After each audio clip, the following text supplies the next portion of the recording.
Hola, ¿qué tal? Buenas tardes a todos. Vamos a ir comenzando.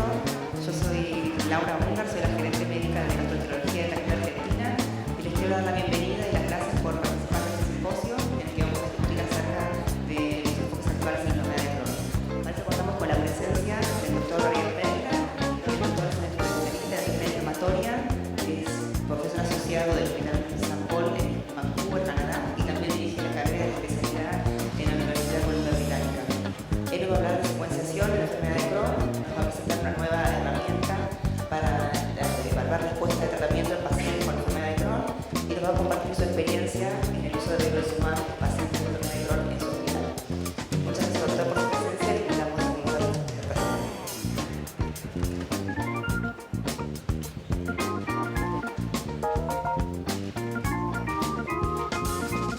Thank you, Laura. So I'm excited to, as it was described, really accomplish three things.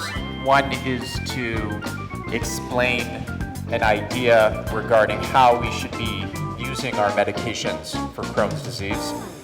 We are becoming more and more fortunate that we have more and more options to consider in managing our patients with Crohn's disease. And I would like to share with you my thoughts with regards to how we should sequence those options. So I'll go into that, and that'll be a theme that will come up multiple times today.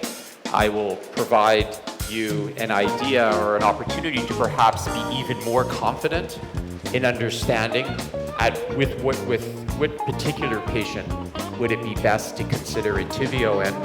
And then I'll give you my experience as to what I'm actually doing at St. Paul's, which is the hospital I work at in Vancouver. So here are my disclosures.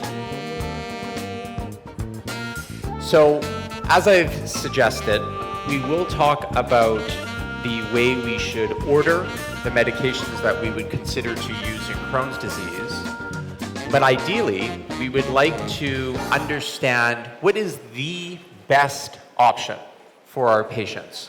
How do we figure this out? Because when we look at the clinical studies that have been done for any of the medications, they're obviously done for the most part against placebo, which is necessary but not that helpful for us in the clinic. So we have to then look at other types of research that can perhaps shed more light in this particular question. What is the best option for our patients with Crohn's disease? So here are the type of data that can perhaps help us in making that decision. So the meta-analyses, so that's when you're familiar with that would then combine in a statistical way various studies and various agents, and with a network meta-analysis, with some statistical maneuvering, you could perhaps gain some confidence with regards to what the best option is. It has its limitations because of the requirement for that statistical analysis, which you have to create a lot of assumptions in order for it to be valid. But we do use that data in some regard. Real world data, that data is a very important part of the breadth of knowledge that we're gaining with regards to managing our patients with Crohn's disease, because we can see how these drugs perform in our offices. It has with it its own limitations, though, with regards to the accuracy of the data and perhaps not assessing patients as precisely as we would want. The ultimate comparison to really understand what is the best option is a head-to-head trial. It's simply comparing two medications, head-to-head, and see which one does better. And that could have tremendous value in moving our field forward. But the challenge with that type of study is it's very limited in what we could answer. There are so many different iterations, so many different types of patients. We can't expect that degree of science to answer all of our questions. So to pick the best option for our patients, we do need to rely on all of these type of studies to come with that feeling as to what's best for our patient. So today's presentation is going to highlight the advances that we've learned from those various different types of analyses.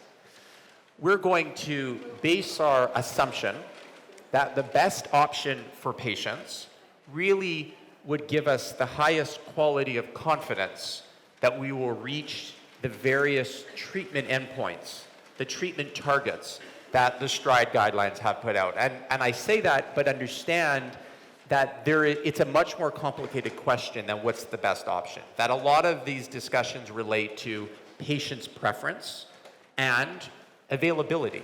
So different health authorities, different places where we practice, they may mandate or dictate certain ways we need to manage patients. But for the sake of today's talk, we'll focus mostly on efficacy.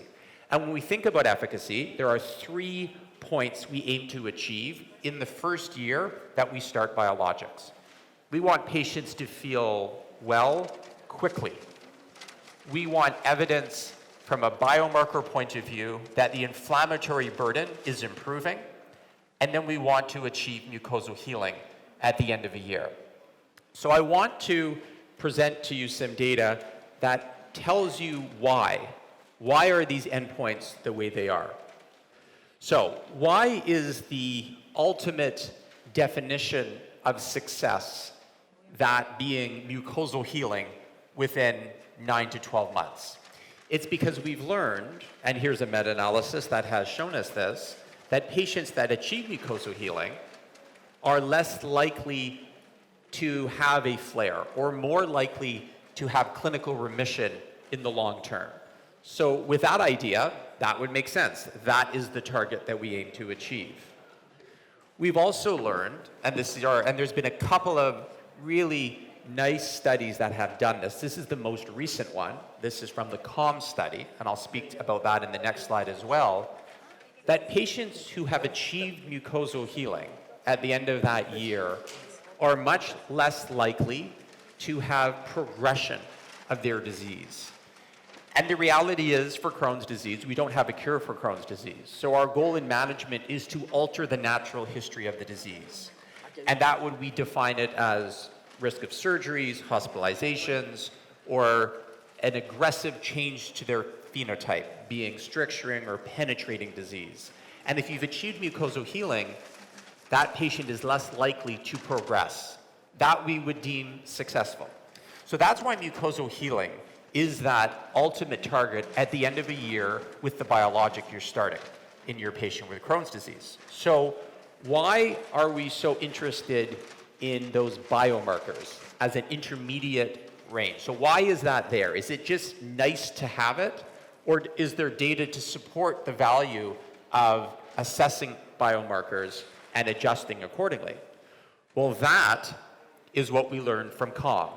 So not to present COM, but just to very briefly tell you, it was 2 groups randomized to either usual clinical assessment, so they would be assessed periodically and make dose adjustments to their medications accordingly if they had active disease defined by symptoms, or in the other group, they did that, but they also made adjustments to their management based on biomarkers. And what we learned from COM, as you can see here, and that's the tight control group, that a much higher proportion of patients achieved endoscopic remission if management was dictated in that first year, not just by symptoms, but by monitoring and adjusting to biomarkers. So that's why it is that intermediate target. The first target, that being clinical symptomatic improvement, probably doesn't need any explanation. That's what our patients need. When our patients are coming to see us and they're feeling terrible, they need to feel better quickly. So one point that we need to address in this room is whether or not Entyvio can achieve that degree of success in making a patient feel better quickly. So before I go through these slides, just can you raise your hand if you're under the impression that Entyvio is a little bit slower to act in Crohn's disease compared to other biologics? And if you work for Takeda, don't put your hand up. Okay. And then who would put up their hand to say that it works just as fast as any biologic? Nobody? Okay. All right, so we have some learning to do. So I want to share with you some data, and I could spend like the entire hour going through this, but let me perhaps influence your impression about that. So there are a couple of studies in those registration trials. They looked at patient-reported outcomes. They looked at stool frequency, and they looked at abdominal pain earlier than the primary endpoint, which was at week 6. So what you can see here, those randomized to placebo are in the gray, and those randomized to Entyvio are in the red line. And there is already a statistical significant difference in the improvement of stool frequency after the first infusion of Entyvio. That's at week 2. For abdominal pain, there is that separation, but then it really becomes striking at week 4, which is after the second infusion. So perhaps that degree of data can give us confidence that this drug can make a patient feel better quickly. This may further emphasize it. This is a different study. This is data taken from the visible studies. So the visible studies were designed to show the value of subcutaneously dosed Entyvio. Compared to placebo, there was an IV arm as well. I'm not talking to you about that. I'm focusing now not on changes by week, but now we're going to focus on changes by day. And I think the most important graph is the one all the way to the left. And that's looking at the 83 patients who started the trial, and the orange represents those who said they had severe abdominal pain, okay? So at time 0, 100% of those patients had severe abdominal pain. And look what happens within 15 days of treatment. So you can see within a few days, you're already having quite a dramatic change in the proportion of patients that no longer complain of severe abdominal pain, such that at the end of 2 weeks of therapy, where you started at 100%, only 27%, so about 75% of the patients, and these were randomized, they were blinded, they didn't know they were getting the drug. There was a placebo arm in this as well. 75% of these patients are no longer complaining of severe pain. Their pain isn't gone, okay? They may have moderate or mild, but that's what we want. We want improvement of symptoms. And you could be then confident if that patient has severe abdominal pain after that first infusion that the majority of them will have symptom improvement defined by the severity of their abdominal pain. So the data really is supportive of the people that put up their hand first to say that this drug works quick in a patient to feel better early on with their Crohn's disease. Second target, the fecal calprotectin. Also showing us, this is data from Versify. Versify is a study I'm going to come back to a couple of times today. So Versify was looking, its intention was to look at the proportion of patients that achieved mucosal healing at week 26. That was the primary endpoint. But there were a couple of other measures that were taken during this study, including the biomarkers. And look what happens to fecal calprotectin. That again, after induction, by week 14, look at that dramatic improvement in the fecal calprotectin, such that by week 26, you're at a level that you want to be at. We think anything less than 250 is appropriate. So it does offer the confidence that you can achieve that point as well, okay? Now, those are all great, but they're not must-haves. The must-have is endoscopic remission.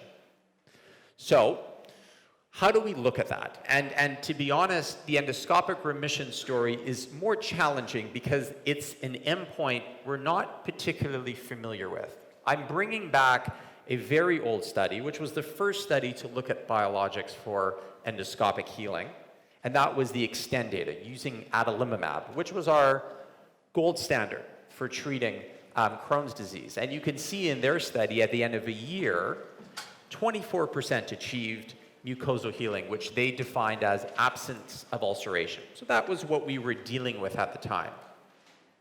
What Versify showed us, now the boxed one is endoscopic remission, a little bit different than mucosal healing. If you focus on the dark red box, that was a pretty much similar endpoint as to what Extend shown. And this is at week 26. And it's showing us a couple things. It's showing us that it achieves mucosal healing, but a very different expectation should be whether you are going to use this drug to achieve mucosal healing in in anti-TNF naive versus failure patient. That there really is a different expectation. And this is now, I'm bringing in this discussion of sequencing, suggesting here that if you're going to want to achieve mucosal healing with Entyvio, you really should be using it before an anti-TNF agent, not after. Second point is, are these numbers impressive, worrisome, or kind of on par to what we would expect with the other biologics? This is not a direct head-to-head comparison. This is just showing us the endoscopic response rates, which is a difference in the SCSCD score of 50%. The newest data for the various medications we have in Crohn's disease at a similar time point. This is week 12 for risankizumab, week 14 for Versify. The ustekinumab data is a little bit later, and then week 12 for adalimumab. So with regards to achieving endoscopic healing, this is telling us, in my opinion, two things. First thing is, it's encouraging. We have options. We have multiple options that can achieve that. The second thing is that there doesn't seem to be one particular agent that dominates, that's necessarily better than the other ones to achieve this endpoint. So the next question that comes up with endoscopic healing and all of the ideas of selecting the right patient is, what about the difference that Entyvio would have for healing in the terminal ileum versus the colon? Does it work differently in those different segments? Is your expectations different? And the answer is yes, that it is very clear that the proportion of patients who heal on Entyvio in the ileum is less compared to in the colon. But what this meta-analysis is showing us is that is similar for all of the agents. The anti-TNFs, ustekinumab, none of them work as well in the ileum compared to the colon. This is not a unique expectation for Entyvio. So that's important as well. So the disease location shouldn't guide us, influence us with regards to which biologic we should be using. To further emphasize the value of Entyvio in the small bowel, one important experiment that has been run with a couple of biologics is the idea of the ability of these biologics to interfere with the pathophysiology in the terminal ileum after surgery. So this idea of post-operative recurrence is a nice model to further explore the potential options in managing terminal ileal Crohn's disease. So this study was presented last year at ECHO, the Reprevio study, and it was randomizing high-risk recurrent patients after their surgery to either Entyvio or placebo. They weren't induced with Entyvio, they just got Q8-week dosing of Entyvio. And the primary endpoint were the proportion of patients that had high-risk endoscopically defined recurrence at week 26. So here are the results. So at the end of 6 months, so the black bars are placebo, and the dark gray, or the light gray is the Entyvio group. That if you look at high-risk lesions, you can see that many more of the placebo patients already had that degree of disease recurrence. So another way to look at it is you had 77% of patients after 6 months on Entyvio who still had minimal inflammation, inflammation that we would deem not important, whereas only 38% of the placebo group was still doing well. That's a huge treatment effect. It's showing a very dramatic difference in those patients randomized to Entyvio compared to placebo. And you could see what a high-risk patient population this particular study explored, I think, on this study, on this slide, because only one patient in placebo group after 6 months had 0 ulcerations. So really suggesting that the experiment was performed in a very high-risk cohort, really at risk of having recurrence, and it's showing the effect size that Entyvio can offer for those patients, emphasizing the value of it in the terminal ileum for Crohn's disease. So moving on, so we said we were going to talk about meta-analyses and studies. I'm going to just share a little bit of real-world studies, because the real-world data, as I said, is going to be important to influence, to flavor our recommendations. Here's one such study, and this is called the EVOLVE study, a study that I was involved with, and it was looking at about 500 patients started on Entyvio compared to 500 patients started on an anti-TNF agent as their first biologic. This was a real world, but it was a retrospective study looking for various measures of success at the end of 2 years, controlled for disease severity. And at the end of 2 years, here are the various measures that we looked at for effect: treatment persistence, need for dose escalation, response, remission, or mucosal healing. The overall message that I learned from EVOLVE is that there wasn't a particular winner. It wasn't clear that starting an anti-TNF agent was better than starting Entyvio as a first-line agent from an effectiveness point of view. That was an important conclusion because there was some uncertainty about how effective Entyvio could be in Crohn's disease. What we did appreciate, which perhaps is not surprising, but the first time it was shown, was that patients who were started on an anti-TNF agent, again after controlling for disease severity, had a higher risk of serious events or serious infections. So we assumed Entyvio was a safer option. This proved it was a safer option. Efficacy similar, but yet safer to achieve those measures. So those were some important learnings that we had from EVOLVE. More recently, we've done subsequent analyses and tried to answer other clinical questions, again, out of the EVOLVE cohort. In this study that was presented recently, we compared the success of starting patients on vedolizumab as their first biologic compared to ustekinumab, okay, which is also used in many parts of the world as a first-line agent in Crohn's disease. Here are two comparisons, clinical response and remission, and you can't really discern, you can't separate these lines. They seem to perform quite equally.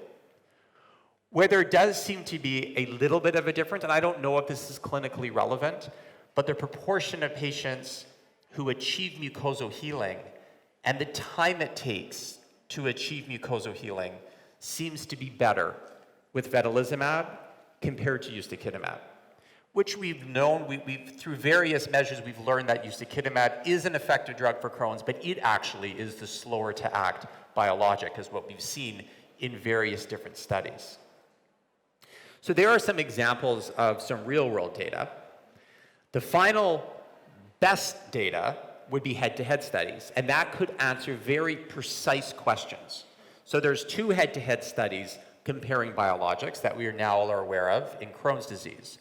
The first one was studying patients with active Crohn's disease, but they weren't that active. That was the problem with the CView study. If you look at their mean, their SES-CD score was less than 10, and their disease duration was 5 years. So they weren't that sick, and in these not that sick patients, there wasn't a clear benefit of using adalimumab versus ustekinumab. I think we were anticipating a bigger impact of this trial, but it showed us that there wasn't a clear winner, so that didn't help us. The most recent head-to-head trial does perhaps give us some confidence in understanding how and when we should use medications. This was comparing risankizumab to ustekinumab. This is the sequence data. Now, one important point, all of these patients were anti-TNF failures. So this is not a naive patient population, and that may be an important caveat in understanding the relevance of this study. But in an anti-TNF failure population, a higher proportion of patients, a much higher, twice as many patients achieved endoscopic remission using risankizumab compared to ustekinumab. So that's an important discovery. So that clearly answers, if I have the choice of those 2 drugs in an anti-TNF failure patient, what do I use?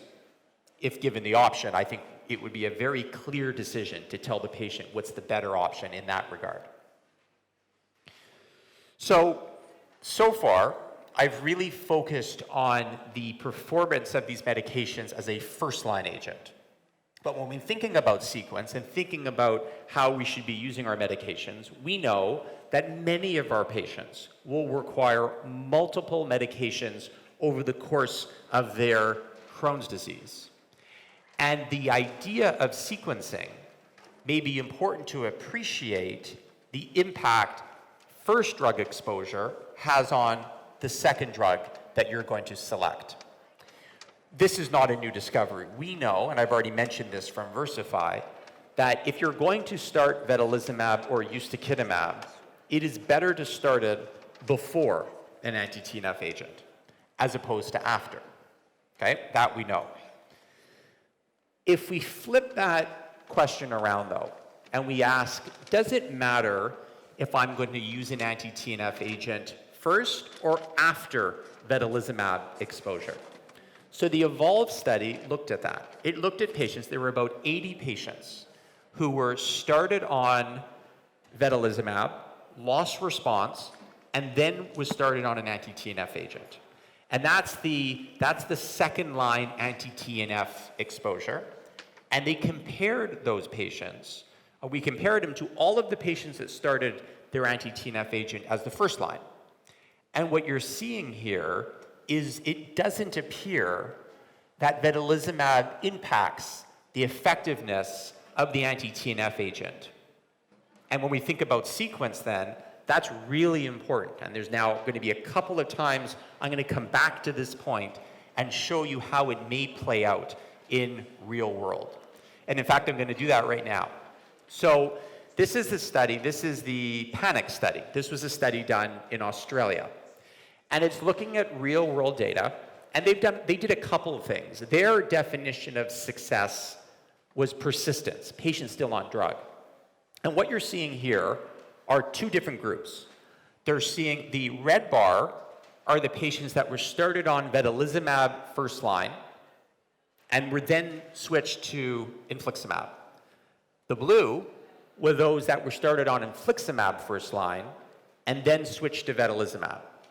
And you could see then that it mattered. The sequence of how you use these medications was suggestive that it was a better opportunity for the patient if they were started on vedolizumab first and then switched to infliximab. It kind of reinforces the points that I just made on those last two slides. So a couple of other considerations when thinking about the sequence of these medications. So the first thing is we know that one of the unique aspects of vedolizumab is its gut selectivity.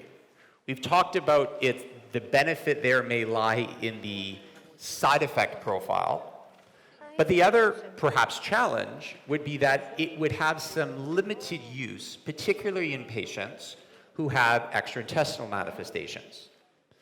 So with that in mind, this perhaps is an important consideration as well.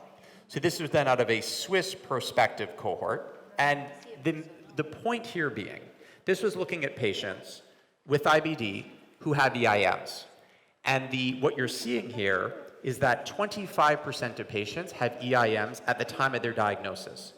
But the vast majority of those EIMs developed later in that patient's history with Crohn's disease as it progresses.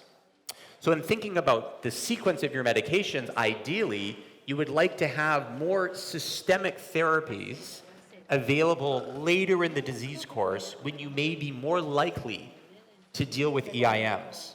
Whereas the gut selective agent may be appropriate to use. And obviously, if they already have an EIM, it may not be appropriate, but the majority of them won't initially.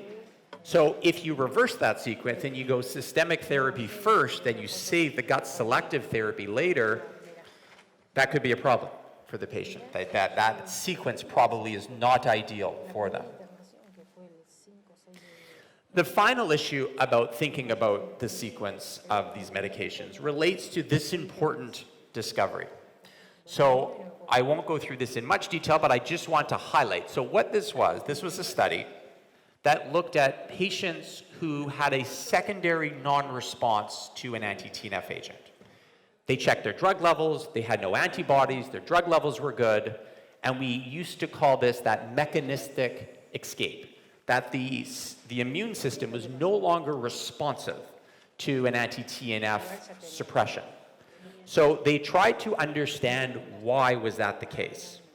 So just so we're all on the same page, one of the most important reasons why an anti-TNF agent works is by inducing apoptosis in the T lymphocytes in the lamina propria, by killing those lymphocytes to not allowing it to cause inflammation. What they discovered in the serum of patients who lost response to an anti-TNF agent, their lymphocytes were no longer undergoing apoptosis. They were resistant to that mechanism. And what they discovered, the reason behind that, led to increased expression of IL-23 receptors. And the IL-23 activation created that resistance. So if you think about then the patients who are on an anti-TNF agent, lost response, they are then enriched, perhaps, with lymphocytes that are overexpressing IL-23 receptors. So that may be a really nice justification to think that's the time to use IL-23 receptor inhibition after anti-TNF response. That was the idea. So when they have then, so multiple cohort studies in the world have looked at anti-TNF failures, who did better if they went on to an IL-12/23 inhibitor, ustekinumab, versus vedolizumab. And though not all studies show it, the majority of the studies do show that the ustekinumab patients did better. So when thinking about the sequence, it's kind of quite naturally putting together what would be the appropriate way to deploy these various biologics.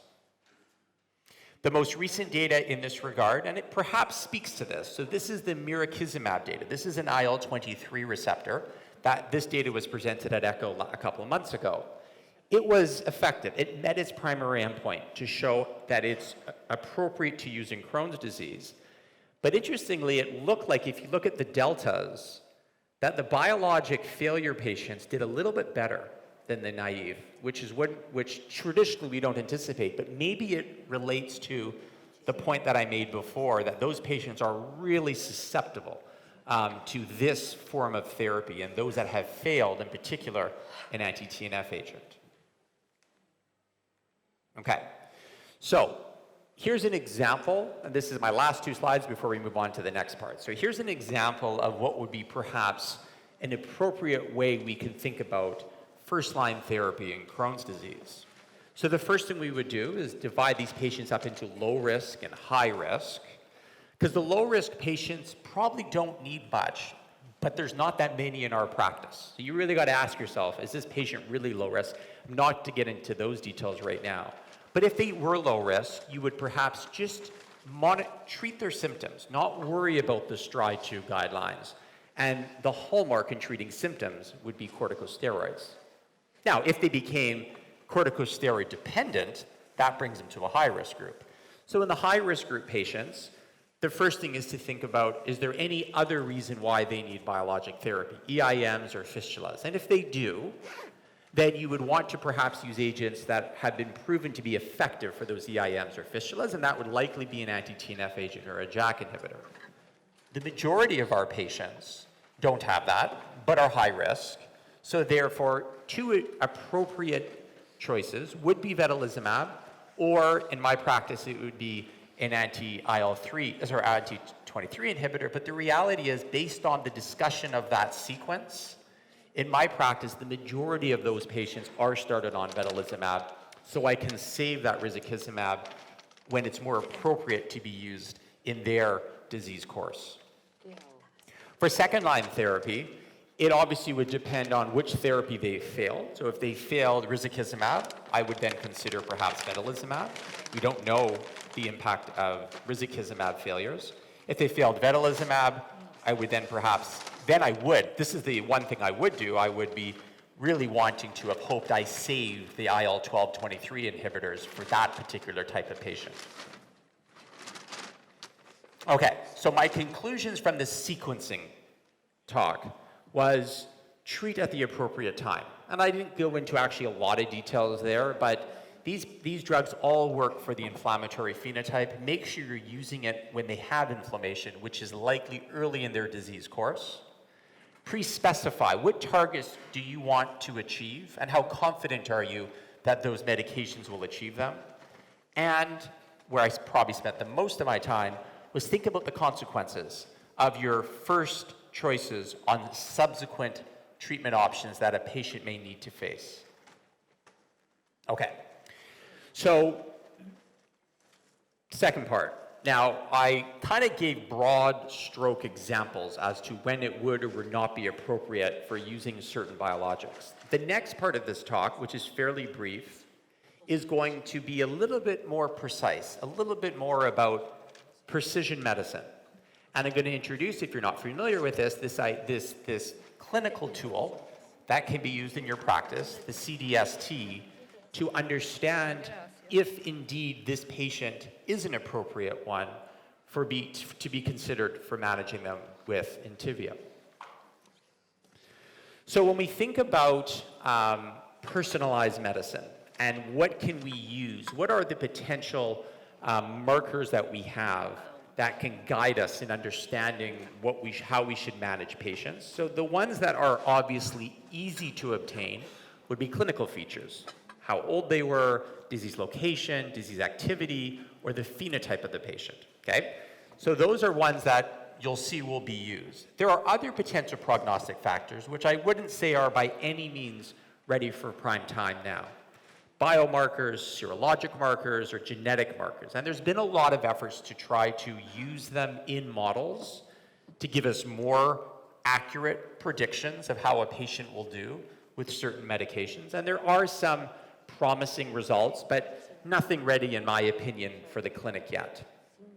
So here's an example of a 34-year-old female who has abdominal pain, weight loss, elevated CRP. Colonoscopy showed ulcers in the ileum and right colon. She has Crohn's disease. She was started on budesonide for her right-sided and terminal ileal Crohn's disease to manage her symptoms. So when we think about those various predictors, her age, disease location, activity, and her phenotype being an inflammatory phenotype, and then the biomarkers and serologic markers, these are, as I said, on the right, on the left, aren't perhaps ones we will particularly use, particularly the serologic and genetic markers. So when we introduce this tool, so I want to highlight this tool because I want to show you how easy it is, that these are measures that we would have, I would suggest to you, in almost, if not all of our patients when considering a biologic. So what goes into this model would be the history of surgery, the history of an anti-TNF exposure, fistulizing disease, albumin, and CRP. Easy. We can calculate this on all of our patients. And the way they derived it and then they validated this study, this model, and what they determined was that at a certain point, so greater than 19 points, they would then say you have a high probability of responding to vedolizumab. And if you were less than 13, not likely to work. And that was demonstrated in this study. So the high patients, you can see, they did much better, much more likely than the blue. And some of them had 0% chance of deep remission. So it really does distinguish between patients who may do well on vedolizumab versus not. But to be honest, when I saw this, if the science ended here, I wouldn't have thought this is that important. Because those parameters that I suggested to you, it made me think those are just the sicker patients. So they will likely do better on any medication, that there was nothing perhaps unique to the distinction of their use for vedolizumab, for Entyvio. But the next study is what really convinced me we may be onto something important in managing our patients with Crohn's disease. Because they then use that model in an entirely different cohort of patients. And they look to see how well did patients do started on Entyvio. And again, those who had greater than 19 points did much better than those that had less than 13. But interestingly, they also looked at this for the ustekinumab patients. And in that type of patient, it didn't matter. This model did not actually tell you who was or wasn't going to do well if they started on ustekinumab. So it does seem to be quite specific for its use in determining whether a patient should or should not start on Entyvio. So for those that aren't using a lot of Entyvio in Crohn's disease, perhaps this is something that would increase one's confidence in using it for your patients. Okay, so back to this case. So this patient, she had an initial improvement in her symptoms on budesonide, but not yet in remission. And as she was tapering off, she needed to be on something else. So her score using that CDST was 23, which is higher than 19. So therefore, it was quite an easy choice to start her on vedolizumab, considering the likelihood of her responding, as well as the other obvious qualities of Entyvio, specifically the adverse event profile. So she did well, and we want to make sure it worked. So she had her endoscopy at about 9 months after starting, and it did show that she did achieve mucosal healing. Okay, so the last part of the talk, before we have some time for questions, so hopefully you're starting to think of those questions, is what am I doing? So some of these things I think that, that you've heard about are things that are in my practice, and I'm going to share to you how I manage and I approach this issue for Crohn's disease. So the first question that I get a lot is, who is the right patient that I should be using Entyvio in? And to be honest, in my practice, that is not the right question. The way I ask that, who is the wrong patient?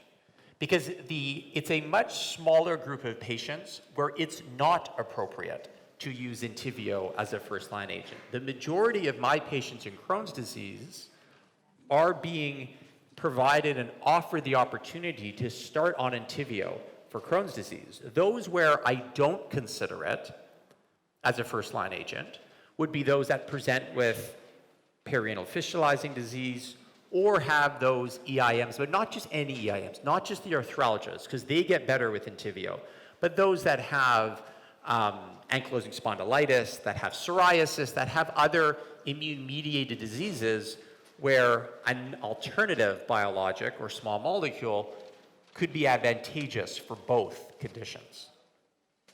The majority don't fit into either of those boxes. So this is the typical algorithm that I use for both ulcerative colitis and Crohn's disease. After I've gone through those initial two questions, this is how I use the medications. The majority of patients start on vedolizumab, and then to be honest, I'm using more of the JAK inhibitors in a younger patient instead of anti-TNF agents as second line. And I love the idea of holding back on the IL-12/23s and to use them in the anti-TNF failures because of all of the data that I presented you already. Okay, this is an interesting analysis, and it's interesting, but it is a lot of assumptions. So this is not real patients. This is a Markov model. This is a decision-based analysis utilizing the data out there in the world to try to come up with answers to this question of sequencing.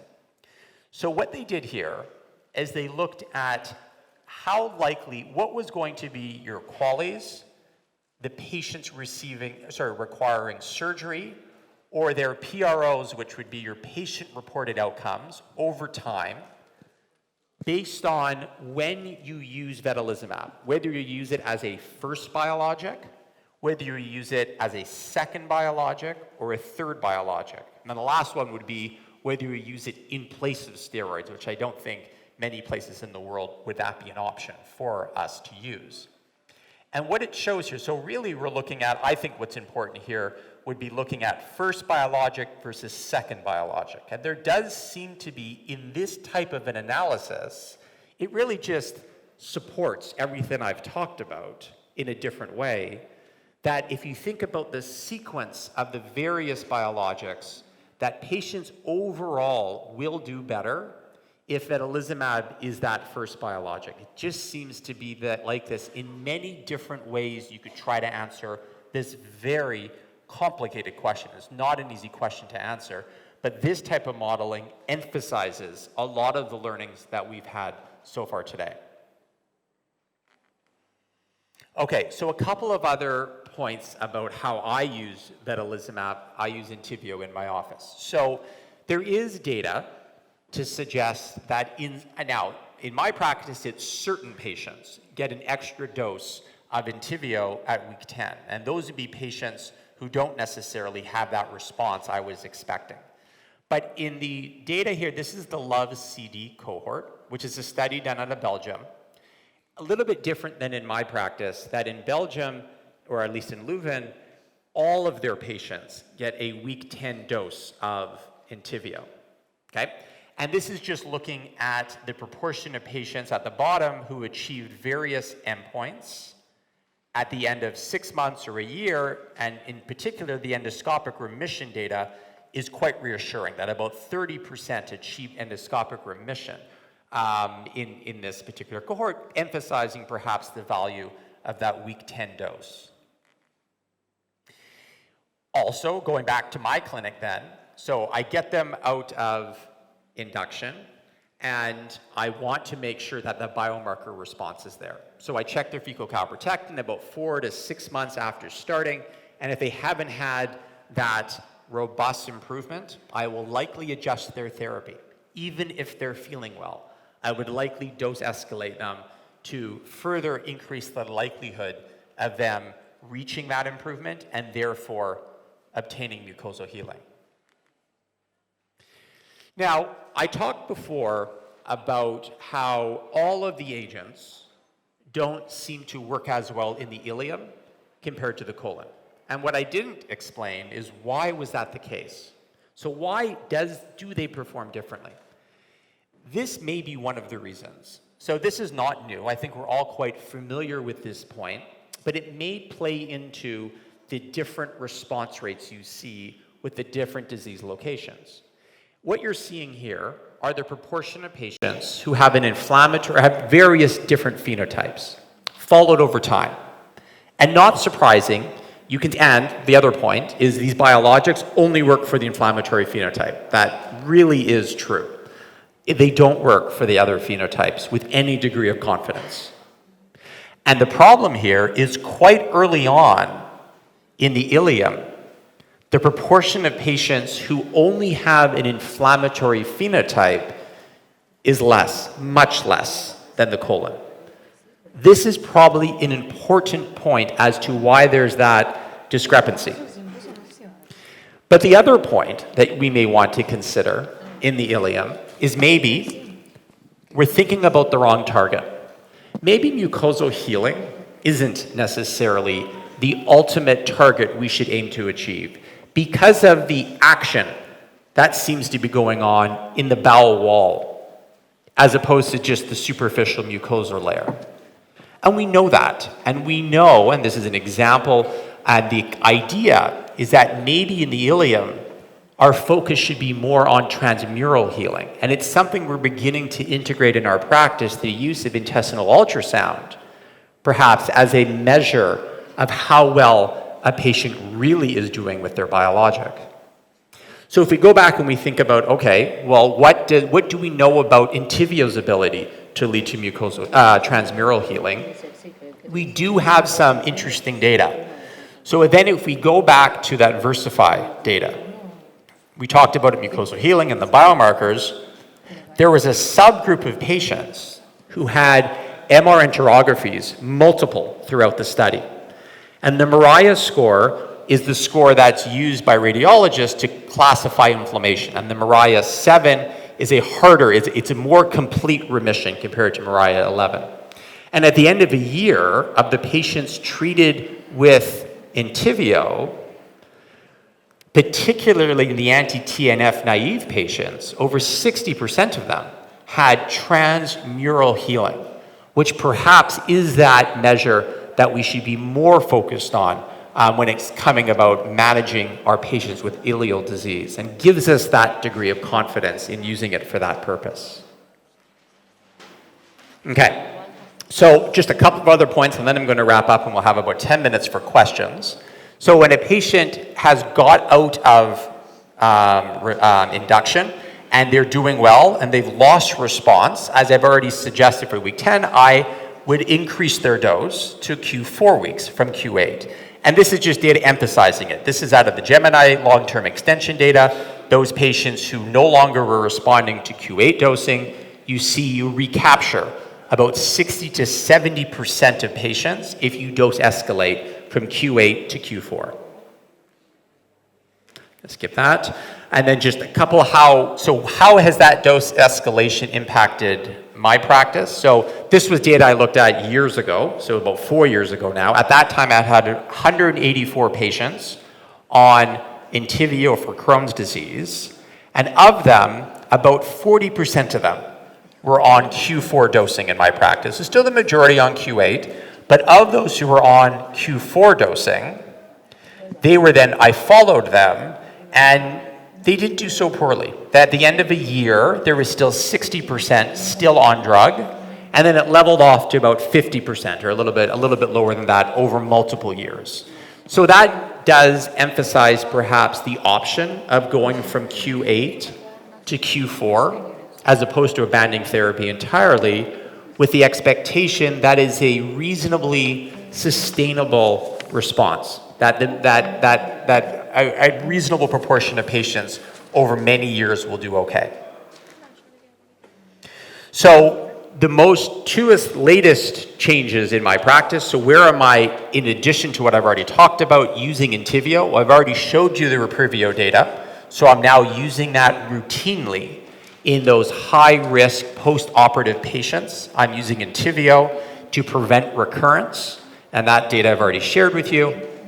And then finally, hopefully you're all familiar with this data. This was published probably about a year ago, was that it's the only medication that has shown us in a randomized controlled trial to be effective for managing chronic pouchitis, that it is the option of choice. It's really the only option that we have from a biologic point of view to use to manage those challenging chronic pouchitis patient. One such endpoint that I'm showing you here, where the number of ulcers in the pouch at the beginning was about 15 on vedolizumab, and then by the end of the trial it went to about 2.5 ulcers. Whereas in the placebo, no movement of any relevance, really emphasizing how effective this drug would be to control inflammation related to pouchitis. So those are two new ways that I've been finding options for our patients. So my conclusion for this last segment is that at my center in British Columbia, we have a lot of experience using vedolizumab as a first-line agent for both conditions. My expectations for this drug are high, like they are for any advanced therapies. And I have those expectations, which is why I select this option as a first-line choice. Newer studies I finally concluded with has expanded my use in patients with IBD to use vedolizumab. Thank you.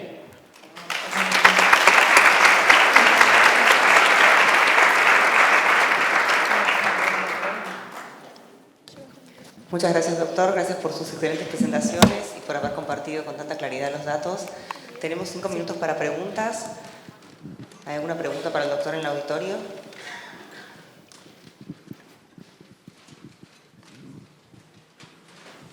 Hello. Hi. I want to know your thoughts about histologic healing in colitis, thinking recurrence and new flare. So I understand the question about my thought about histologic healing, how important it is? Yeah. So thank you for asking that question. I mean, I think that we have a lot of important data that would suggest to us that histologic healing may be the target that we should achieve in managing ulcerative colitis. So I would say, though, that we don't yet have the quality of data where it needs to be, where we should be using that now. There is a study that is ongoing right now that's asking that exact question. So very briefly, it's called the verdict study. And it's patients who are started on Entyvio, and they're randomized to 3 different groups. They're randomized to patients who achieve symptomatic remission, endoscopic remission, or histologic remission. And then they're going to follow those patients out for a few years. And we want to see if the patients who achieved histologic remission did better.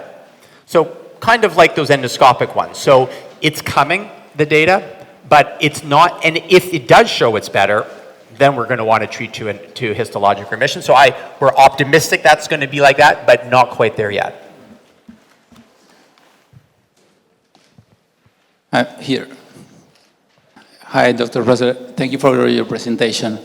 My question is, why do you think that you show us your experience in your center, but why all the healthcare regulators, payers, do ask us for use anti-TNF first option?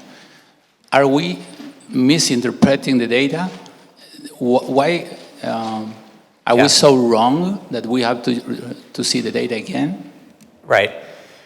So just so I understand the question is, why do I think regulatory bodies are insisting using anti-TNF agents as first line? Is that right? Yeah, not only healthcare systems usually ask. Yeah. Well, obviously that's a challenging question for me to answer. I would assume that the idea there relates to the cost of medication. And I think that a lot of the regulatory agencies and those payers in the world had a lot of optimism about reducing drug cost when biosimilars came onto the market. And they realized that the biosimilars were going to be first used in the anti-TNF space. So the assumption was that you would be able to control cost by advocating for an anti-TNF agent first line, which would be a cheaper option. Now, I don't think that has actually, well, I think that the introduction of biosimilars in the world has reduced cost, without a doubt, but I think a lot of that is driven by other molecules reducing their cost, including Entyvio. At least in Canada, my understanding is that the cost of Entyvio is the same price as an anti-TNF biosimilar. So, which is why the restrictions in Canada aren't there, and that may be different in different parts of the world. Here. Thank you for your talk. The question is, how often do you optimize vedolizumab in order to get endpoints like endoscopic remission or histological or even fecal care protecting below, because you show data on 250 and right now we know that under 100 is much better. How often do you, or in clinical practice, do you have to optimize doses regarding these objects? Right. So, I think, based on the data that I looked at in my practice, I think it's about 40% of the time. I do want to, though, address that point of what level of fecal calprotectin should we use. And it depends, and this is, I think, an important point, it depends on why are we using fecal calprotectin. So if we're using it in that intermediate space, the data would suggest that 250 is appropriate because we're not expecting mucosal healing yet. You're absolutely right that fecal calprotectin of less than 100 is much more in parallel, in line with mucosal healing. So if one were to use fecal calprotectin at the end of a year instead of scoping, then the 100 would be appropriate. But if I have a patient in my clinic and their fecal calprotectin starts at 1,000 and 6 months later it's 200, I'm good. I'm not adjusting. I realize it's not perfect yet, but we also know that it doesn't need to be perfect yet, that we're going to give it a little bit more time for that healing to occur. If I, for whatever reason, I don't have the capacity to scope my patient at the end of a year, well then the cutoff of 100 would be appropriate to use. So it depends. We have to ask ourselves, in what clinical context are we using fecal cal, and that would guide us as to what's the appropriate number that we should aim to achieve. Bueno, muchísimas gracias. Lamentablemente nos quedamos sin tiempo para más preguntas. Muchas gracias, doctor, por haber participado y muchas gracias a todos por haber participado del evento. Thank you.